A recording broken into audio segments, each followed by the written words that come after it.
이거 100억에 나왔었어. 네. 거래가 안 됐어. 근데 요즘에 금리가 높아진다고 하니까 건물주가 쫄았어. 그래서 90억에 내놨어. 가격 떨어졌지? 떨어졌죠. 안 떨어진 겁니다. 반갑습니다. 오늘은 강남 빌딩 시장, 제가 지금까지 뭐 40개 넘게 사보고 지금 30개 넘게 지어보고 어쩌고 뭐 하는 거 이미 아는 분들 아실 거예요. 제가 그러면서 요즘에 강남 빌딩 시장에 대해서 느끼고 있는 거에 대해서 오늘은 이야기해 보도록 하겠습니다. 최근에 강남구에서 이뤄졌던 3개월 동안 건물이 매매됐던 자료를 저희가 위치별, 주소별, 그리고 금액별, 평당가, 뭐 건물 연면적당 뭐 이런 것들을 다 분석해서 자료를 만들어 놨습니다. 그래서 그 자료가 필요하신 분들, 건물을 사려고 하는 분들은 그 자료 한번 보시면 도움이 되실 거예요. 그 자료가 필요하신 분은요, 연구명 부동산 연구소 카페 공지글에 보시면 제가 그 자료를 올려놨으니까 다운받아 보시면 도움 될 것 같습니다.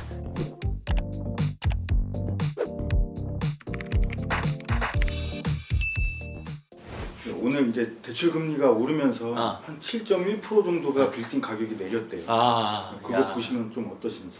저는 이렇게 생각을 합니다. 그러니까 그런 뉴스가 나와서 영향을 받는 사람들이 있고 저처럼 영향 안 받는 사람이 있단 말이에요. 그러니까 가격이 막 오른다고 하면 주식도 애 없고 엄마들이 주식시장에 나오면 그때는 빠져야 될 때다 하는 그런 얘기가 있듯이, 많은 사람들이 건물이 가격 오른다고 하니까 막 와가지고 가격 올라갔단 말이야. 근데 요즘에 금리가 올라가니까 이게 떨어진다고 한단 말이야. 지금 7.1%라고 기사도 났고. 네. 그러면 사람들은 그거에 영향을 받는단 말이야. 건물 사겠다고 문의하는 것 자체가 많이 줄었다고. 내가 상대하는 부동산 사장님들이랑 얘기해보면 지금 뭐 반의 반토막이야. 사람들은 그런 뉴스가 나오면 영향을 받고, 알아보려고 했던 사람들이 안 알아보고, 살려고 했던 사람들이 미루고, 이런 상황이 되잖아. 그러니까 건물을 팔려고 하는 사람들한테 연락이 덜 가지. 그러면 이 건물 가격이라는 건 뭐 비트코인 올라가는 것처럼 뭐 알 수 없는 요소들로 해놔서 올라가기도 한다고 생각해. 건물도 네. 뭐 기사, 뭐 정책, 뭐 여러 가지 것들이 있지만 매수 매도자의 이 상황에 제일 많이 영향을 받거든. 이 사람이 80억에 팔려고 내놨어. 전화 한 50군데서 오잖아. 이 사람 85억, 90억 올려. 이거는 불변의 사실이야. 단기간에 전화가 많이 올수록 무조건 올려. 근데 이 건물이 80억짜리인지 90억짜리인지 알고 사는 사람은 드물단 말이야. 이거에 대해서 냉정한 평가를 할 수 있는, 정확한 평가를 할 수 있는 안목이 있는 사람은 사실 지금이 더 좋은 상황이야. 살려는 사람들이 확 줄어든 상황. 내가 봤을 때 이거 90억이었어. 근데 사람들이 전화를 많이 해서 90억이 아니라 95억, 100억에 내놓고 105억에까지 막 거래도 되고 막 이런 상황이었단 말이야. 난 이런 건 안 사. 왜? 상황이 안 좋아지면 이거 90억으로 다시 내려갈 거니까. 근데 지금 같은 상황은 내가 90억이라고 생각하고 있어. 그럼 난 이거 85억에 살 수 있다. 지금은 그래. 아니 지금 거래도 많이 줄었고 빌딩 가격도 좀 내렸다고 하니까 일반 사람들은 이제 거품이 빠진 거 아니냐, 빠지는 거 아니냐, 지금 상황이 이렇게 얘기를 하시거든요. 그게 이제 거품에 대해서도 얘기를 해줄게. 이제 가격이 올라갔다 떨어졌다는 거는, 아파트 시장은 맞아, 그 말이. 네. 건물 시장은 사실 그게 안 맞아. 뭐냐면 이거 100억에 나왔었어. 네. 올해 초에 거래가 안 됐어. 네. 근데 요즘에 금리가 높아진다고 하니까 건물주가 쫄았어. 네. 아니면 급했어. 네. 그래서 90억에 내놨어. 가격 떨어졌지? 떨어졌죠. 안 떨어진 겁니다. 안 떨어진 거예요, 이거는. 무슨 말도 안 되는 소리야. 100억에 내놨다가 90억에 내놨으면 가격 10억 떨어진 거지 라고 생각하잖아요. 그거는 일반인의 영역에선 그렇게 보는 게 맞아. 내가 봤을 때 이거 85억이야. 1월에도 85억이고 지금도 85억이야. 그때 이 사람은 호가를 높게 부른 거야. 그때 부른 가격이 현실성 없는 가격이었기 때문에 지금까지 거래가 안 된 거야. 올해 상반기 건물 시장 좋았어. 네. 사람들이 막 사던 시장이었어. 네. 그때 왜 안 팔렸어? 가격이 현실성이 없으니까 안 팔린 거야. 그거는 호가이지. 근데 이제 그 호가가 현실성 있는 현실 가격으로 조정이 된 거야. 이거는 가격이 떨어진 게 아니야. 얘의 가치는 나는 처음부터 85억이었어. 시중에 나와서 도는 그런 물건들을 보고 이거 사야겠다고 생각한 적이 없단 말이야. 다 이런 식이니까. 네. 여기저기 부동산에 타면서 막 호가만 올라가. 아니 그러면은 실제로 그 낮춰서 내린 가격도 사실은 내놓은 사람이, 그러니까 손해는 아니었네요. 어떻게 보면. 100억에 내놓은 사람 이거 얼마에 샀어? 40억에 샀어. 50억에 샀어. 1년 6개월 전에 산 거 내놓는 사람 거의 없단 말이야, 건물은. 그렇죠. 그리고 하나 더 얘기해 드릴게요. 가격이 떨어졌다는 거는 100억에 샀는데 90억에 내놨어. 거래가 됐을 때 가격이 떨어진 거죠. 아파트 가격 떨어졌다는 거는 얼마에 팔렸었는데 얼마에 팔렸다가 가격이 떨어진 기준이죠.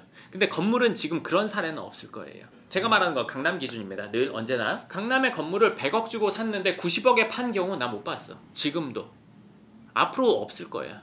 있기 힘들어. 60억에 샀는데 100억에 내놨어. 네. 근데 뭐 경기 안 좋고 내가 쫄았어. 그래서 90억에 내놨어. 90억에 얘기되다가 85억에 팔렸어. 손해봤나요? 누가 손해봤죠?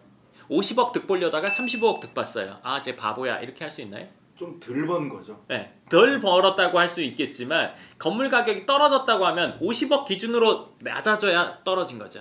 실거래가를 기준으로 해서 건물 가격이 올라갔다 떨어졌다고 판단을 해야지. 신문기사도 그렇게 나와야지. 호가의 하락은 가격 하락이라고 볼 수가 없어요. 정상 가격으로의 조정이라고 보는 게 맞는 거죠. 일단 요거 하나 더 짚고 넘어갈게요. 모든 물건에는 A급, B급, C급, D급, E급이 있습니다. 폐급도 있고 강남에도 건물이 A급, B급, C급, D급 이렇게 있어요. 금리가 올라가고 상황이 어려워지니까 제가 보면 이런 상황이 벌어져요. 강남 건물의 A, B, C, D급의 격차가 커져요. 부익부 빈익빈처럼 괜찮은 건물, 그렇지 않은 건물의 상황이 달라져. 이거는 사람들이 솔직히 말해서 건물주들이 상황 이러다가 나 혹시나 이렇게 돼. 이거 야 상황이 아무리 그래도 내 건물이 코너에 있어. 앞에 나와 있어. 상황과 상관없이 A급 건물들은 상황이 괜찮아. 오히려 호가 올라가면 올라갔지. 예를 들어서 낮은 가격에 팔겠다 없어. 아까 말한 호가의 현실화가 A급엔 없어. 본인 부른 게 그냥 현실 가격이고 사고 싶으면 사고 말고 싶으면 말아의 개념인 거지. 이것처럼 가격을 낮춰야 팔리고 이런 상황이 아니야. 요즘에 그러면 매도자하고 매수자 두 분 다 입장을 만나실 거 아니에요. 요즘에 그분들 고민이나 뭐 이런 거 어때요? 요즘? 자, 매도자는 이런 상황이 펼쳐집니다. 지금 뭐냐면 금리가 높아지면서 건물 가격을 이제 낮게 팔 수도 있는 사람들은 뭐냐면 이 사람들의 요건이 있어. 금리에 의해서 본인의 경제적 여건이 흔들릴 수 있는 사람, 건물을 영끌해서 산 사람, 요 두 사람이야. 이 두 사람의 요건을 합하면 강남 기준으로 100억 이하의 건물이야. 금리가 생각지 못하게 팍 올랐다 했을 때 영향을 받는 거는 현금성 자산이 부족하거나 소득이 적은 경우, 이런 사람들이 감당할 수 있는 건물의 규모는 100억 이하야. 이런 건물 중에서도 B급, C급은 나올 수 있어. 이전에 샀던 것보다 조금 높게, 많이 높게가 아니라 조금 높게. 그리고 이런 건물은 위치가 별로인 10년 내외의 건물이거나 위치가 완전 안쪽 아닌데 뭐 B급, B-급인데 건물을 새로 지어야 되는 거. 이건 왜? 내가 지으려고 샀어. 근데 이걸 지으려고 하니까 돈이 들어가. 뭐 10매덕이 들어가. 10매덕을 내가 모아서 하려고 했는데 내가 500만 원씩 감당하려고 했는데 1000만 원을 감당해야 돼. 이런 경우는 나올 수 있어. 매도자의 경우.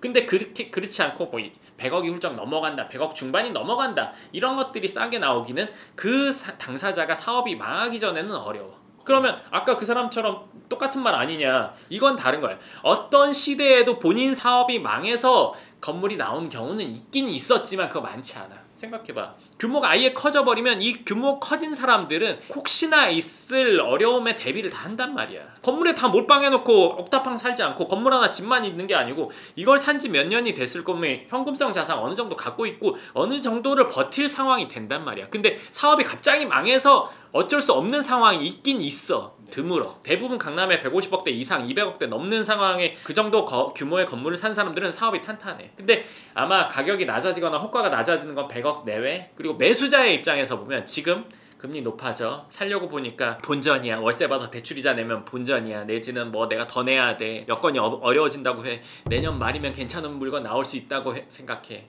이거 참 재밌는 일이야. 왠지 얘기해 드릴게요. 건물을 사면 뭐 몇 년 보유할까? 5년? 3년, 5년? 3년, 5년. 그러면 지금 2000년부터 지금 2022년 사이에 경기는 계속 이렇게 됐어. 이 상황에서 제일 낮았던 건물 가격. 제일 저렴했다. 언제일까? 2000년도부터 2022년. 2000년도예요, 그냥. 그냥 2000년도입니다. 지금 내년 말에 잘 쌀 것 같다. 강남의 A급 건물은 그렇게 되기 어렵습니다. 아까 매도자의 입장을 얘기를 했잖아요. 매도자의 입장. 매도자의 입장이 그래.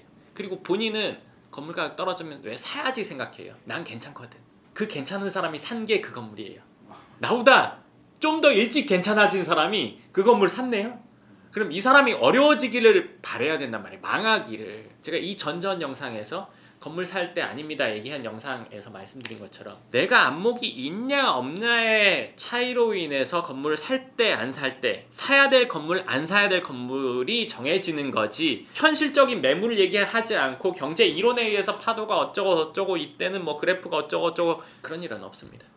전체 건물의 흐름이 그렇게 된다면 그때 다 같이 사고 그때 다 같이 팔고 이렇게 될 거 아니에요. 그렇기 때문에 안목이 있냐 없냐에 따라서 내가 건물을 사냐 마냐 저는 지금 저 같은 경우에는 지금이 아주 요거보다 좀 더 어려워졌으면 좋겠어요. 사실은 금리가 좀 더 높아졌으면 좋겠어. 좀 더 높아지고 경기가 좀 더 안 좋아졌으면 좋겠어. 왜? 내가 보는 가치는 정확하거든. 이거 85억이야. 자, 이 85억인데 금리 떨어져서 내년에 만약에 만에 하나 떨어졌다고 쳐. 내가 85억에 샀는데 80억까지 떨어졌다고 칠게. 네. 이거 6개월 안에 회복이야. 그럼 1년 반 되면 얼마 될까? 더 오르겠죠. 네. 건물은 짧은 기간 보고 사는 게 아니라 적어도 4, 5년, 적어도 안목을 4, 5년 이상 보고 사는 게 건물이죠. 그리고 이 건물의 본질적인 가치를 보고 사는 거지 호가만 보고 사는 게 절대 아니란 말이에요. 그럼 요즘에 임대 시장은 조금 어때요? 임대 시장 이거 아주 직결돼 있는데 강남의 공식률이 지금 아주 최저예요. 역대 최저. 근데 야 건물 가격 올라도 그 월세가 따라서 안 올라가면 뭔 의미야? 그 수익률 마이너스 되고 어쩌고 이렇게 얘기한단 말이에요. 맞아요. 올해만 보면 맞아요. 정말 길었을 때 2년까지 보면 그 말이 맞아요. 근데 이거 생각해보세요. 건물은 5년 이상 보고 산다고 했죠. 건물 가격은 이번 달에 100억 하다가 다음 달에 120억 할 수 있어요. 월세 다음 달에 못 올립니다. 건물 가격은 먼저 올라가고 월세가 점진적 상승합니다. 이게 올라가는 게 이거보다 늦습니다. 그렇지만 얘가 올라갈 거가 확정돼 있는 거나 마찬가지이기 때문에 얘가 올라가는 거에 대해서 사람들이 인정을 하는 거죠. 야 저 가격에 사는 게 말이 돼? 말이 되든 안 되든 그건 거래가 됐으면 본인의 가치 인정이 있었기 때문에 거래되는 건데 이걸 살 능력이 없는 사람들이 이걸 봤을 때는 말이 안 되거든요. 이 사람의 생각을 알려면 다시 한번 죄송합니다. 이 사람의 생각을 알려면 적어도 내가 이 사람만큼 돈을 벌어야 돼요. 그러면 그때 이 사람의 생각을 이해할 수 있습니다. 그러면 전문가의 입장에서 최근에 이슈가 있었잖아요. 가수 B가 빌딩을 920억에 매입을 했다가 1,400억에 그걸 판다고 내놨다가 다시 그걸 걷어들였거든요. 왜 그런 걸까요? 잘 모릅니다. 잘 모릅니다. 제가 이제 뭐 그분이랑 뭐 친한 것도 아니고 근데 제가 해드리고 싶은 말은 뭐냐면 유명인이 건물을 샀다가 팔았다가 내지는 샀다가 팔려고 했다가 안 팔았다가 뭔 상관이에요? 우리랑은 상관없습니다. 이 사람이 마음이 변했는지 아니면 부부싸움을 했는지 아니면 단순한 심경 변화인지 아니면 이거 팔고 저거로 넘어가려고 했는데 저게 안 판다고 했던지 여러 가지 상황이 있을 수 있겠죠. 근데 우리가 보통 기사를 보는 분들은 그걸 절대적인 가치로 받아들이는 경우가 많단 말이에요. 그러거나 말거나요. 강남에 그 정도 건물이 많단 말이에요. 근데 그 중에 하나가 이렇다고 해서 전체가 이럴 것이다. 이 성급한 일반화죠. 뭔가 이유가 있었겠죠. 그렇지만 그 이유 이걸로 전체 시장을 판단하는 거는 그건 성급한 일반화라고 보시면 될 것 같습니다. 그러면 실제 이제 강남 건물에 투자를 하려는 실제 투자자들이 어떤 식으로 접근을 지금 시기에는 해야 되는 건지.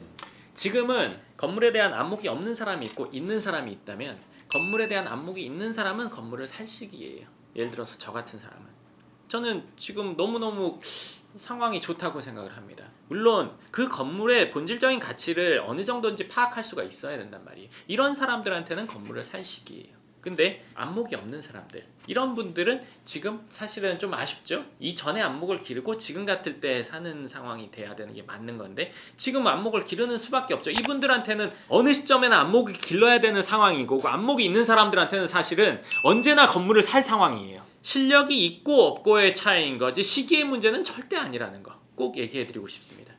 네. 그러면은 지금 9개 짓고 계시잖아요. 내년에도 더. 그럼 당연하죠.